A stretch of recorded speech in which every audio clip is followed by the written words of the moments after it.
Wasn't gonna make this video, but then thought, fuck it. Hola. That seems like an alright intro. It is 1:56 AM in the morning and I haven't even tried to sleep yet. As you can see, I've still got my makeup on from today, so I thought, why not film a video, because I just fancied sitting here doing something really pointless anyway to distract my brain from all of its very scattered thoughts at the moment. Rather than just do this like I was going to anyway for the shits and giggles of it, why not bring you along for the journey? So I'm on horoscope.com. How I got here, I'm not quite sure. They have a bunch of very short, and I mean very short, quizzes. So I thought, let's do these quizzes and see how spot on they are, because the first quiz that I've got up is what colour is your aura? And literally it's 3 questions and then the results, which I think is crazy because usually you've got at least 10 questions, haven't you? So I don't see how this could be very spot on, but we will see. We will see. Just realised my hair looks brown, but it's in a bobble.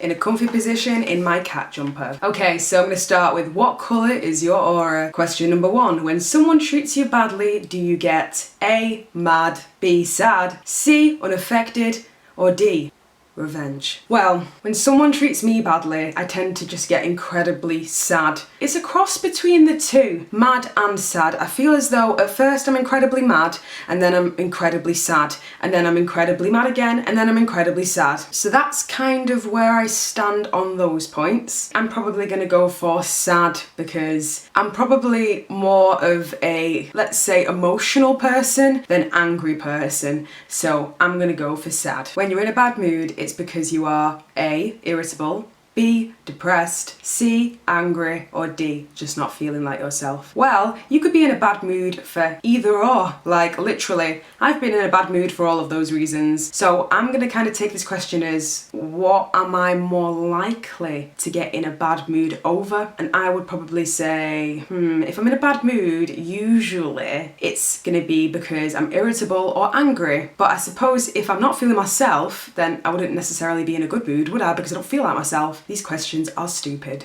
As continuing onwards, I'm gonna just pick angry because it makes sense. You're drawn to friends whose best quality is A, fun, B, dependability, C, honesty, D, they're unique just like you. I think that D is a little bit big-headed, isn't it? It's like unique, like me.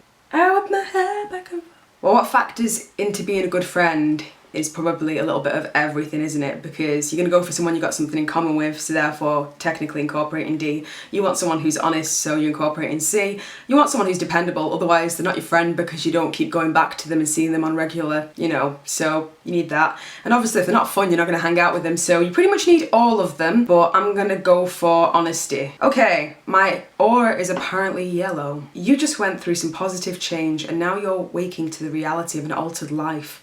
Little things inspire you, everything is worth talking about. You feel yourself getting smarter by the minute. There's obviously a reason why you're in luck. Appreciate it instead of analysing it. The moment lasts a lot longer that way. Fucking hell, I am not even joking, but that is spot on. That is spot on. And I had this big rant at the beginning of the video where I'm like, well, it only asks you 3 questions. It's stupid as fuck. And it ended up being spot on. That's kind of creepy, isn't it? It's a little bit weird how it could get so much from just a couple of questions. But I did take my time answering them. I thought them through a little bit. I didn't just go, so I don't know. It's interesting that though, isn't it? Now I want to do another one. Let's do another one. This is the bit where I get quiz happy. I'm no longer judging now. This quiz is love. This quiz is life. I'm moving on to, what intuitive power do you have? You know you should trust your gut. But what is your gut best at telling you? Learn what your intuitive sense should trust the most. Select the answer that most sounds like you. One of the reasons why I clicked on this is because I've been delving so deep into my intuition and my gut instinct and so many different aspects of spirituality that this just kind of stood out to me. And I thought, this one should be interesting. Let's try this one out. First question's kind of taking me aback because I didn't expect it. It says, what do you think about gambling? A, it's fun, win or lose. It's a good way to win a little extra money. It's stressful. You've never tried it. I would probably say it's a good way to win a little extra money in the way which, if you are restricted enough and you can control your behaviour when you are gambling, say for example like Betfred, if you're from England. Are you from England? I don't know if you are. I don't know if Betfred's just a Northwest thing, but it's basically like you've got William Hill, you've got Betfred, you've got all these little places you can go in, and they've got little gambling machines and you can bet on the horses and all of these things. And technically I avoid a lot of these places because when I was a kid I got dragged into them, which you're not even supposed to be allowed in them, to be honest. But I remember also waiting in the car a few times for a long period of time when I was younger because a certain granddad of mine has a little bit of a gambling problem. Yeah, anyway, moving along. When it comes to gambling, because I've got a family member that has a bit of a gambling problem, I'm kind of put off the idea of gambling more than £1 or more than a fiver, and it's not something that I do very often. Also, you have to resist temptation, because the reason why I kind of got loaded to Betfred in the first place was because my granddad was actually gambling in there and was trying to get him out, and then the only way to kind of get him out was to kind of monitor his gambling basically and allow him to gamble away for another half an hour, like a restriction, like on a child almost. And I was just sat there, and because I was sat there and the roulette was an option, I thought, why not? I'll just have a little go. And I spent £1 and I ended up coming out with £10, and I'm not even joking. Rather than kind of see that as an option to kind of exert extra money or see that as, you know, a choice financially, I just kind of dismiss it and see it as a little bit of fun. I could probably tell you how many times I've gambled because I've not gambled that many times in my life. And I would say I've only ever lost money twice in my life. Like literally, out of all the times I've gambled, I've not gambled very many times, but I've only lost money twice. And both times it wasn't a significant amount of money. I think it was like £2 or £3 the first time and then maybe £5. Pretty lucky when it comes to gambling, but I just don't do it much. If I did it a lot, I probably wouldn't really be lucky when it comes to it. So I'd probably say it's a good way to win in a little extra money, but at the same time, I wouldn't rely on it for that. So I would say it's a good way to win a little extra money over the other options, because it's fun win or lose is just kind of a cocky way of shoving it off like whatever, and then it's stressful is just you're focusing on it way too much. Like if you find gambling stressful, you've got a problem, like between me and you, just a little tiny problem. Dreams are A, for communicating with people you can't reach in real life. B, interesting but have no real meaning or purpose. C, full of warnings and important symbols. D, a way to work out or cope with your real life situations. I think that dreams can be a little bit of everything. However, I don't agree with B at all. Like, I believe dreams say a lot about you and your subconscious. Dreams fascinate me, and when I get a dream, I am so excited about the fact that I've actually managed to remember my dream that I instantly want to look the dream up or talk to somebody about the dream that I've had. I find dreams to be fascinating, so I could never just be like, yeah, they're interesting, but they have no real meaning or purpose. I'm not really arsed about dreams. They're there, but whatever, I'm not really bothered. Conk me out, like slap me across the face with a fucking hammer and just... Dreams? I'd much rather just have pitch black. That sounds much better. I would definitely say that dreams are full of warnings and important symbols, and I would also go as far to say as you could probably communicate in some kind of weird way with people that you can't in real life, because if you think about it, I've had dreams where I've met dead celebrities. It sounds really bizarre that, like, it's not something that I go around saying, but in these dreams, I'm not saying I've actually met these people, like they came to me in my dreams and they were like, hey Jess, blah blah blah, yada yada, you're Jesus. It was more so like they were there, we did something really random, it was just a dream. If you had like some kind of skill, like let's say you're Leonardo DiCaprio in Inception, then maybe you could communicate with people you can't reach in the real life by going into the past and messing with that thing on the table and then the city and everything, and just...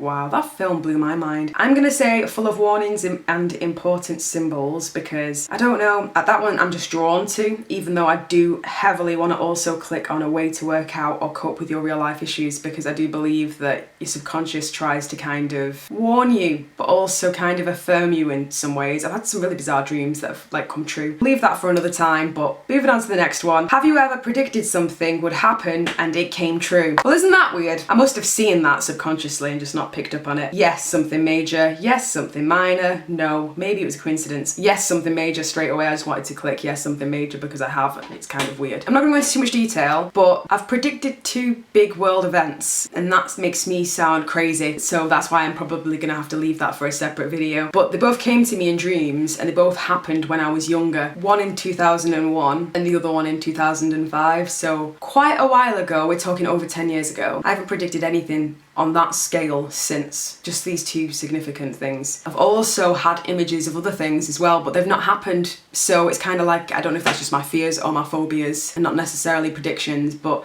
those 2 things that I'm referencing just then were just mind-blowing things, to be honest, that have no explanation at all, and I still have no answers for it. I still don't understand it. It could be a massive coincidence, but at the same time, in my heart, I don't believe it. And it's something that, like, I don't know, I get really kind of nervous speaking about that kind of stuff because it's just really weird. But I'm not going to get into that. Get your results. Okay, you can sense a change in the weather. Who needs the weather forecast, a barometer, or grandma's arthritic elbow? You can tell what's blowing your way by tasting the wind. The leaves and birds give you the temperature and humidity, or maybe it's just a mood that creeps upon you. Even if no one else believes you, at least you'll always be appropriately dressed. Well, that's quite interesting. It's quite interesting indeed. So I've done 2 quizzes, and I feel as though I'll wrap it up there because it is like daft o'clock in the morning. I don't know why I did that. I'll link the site down below if any of you guys are interested in just checking it out for shits and giggles. It's just kind of strange what it did say though, to be honest. A little bit bizarre. And I've started taking the clips out of my hair before I've actually stopped filming the video because that's what time it is. Feels like a Herbal Essence advert right now. Let me know if you want me to make more of these videos. I enjoyed this one, this was fun. So on that note, I'm gonna bid you good night.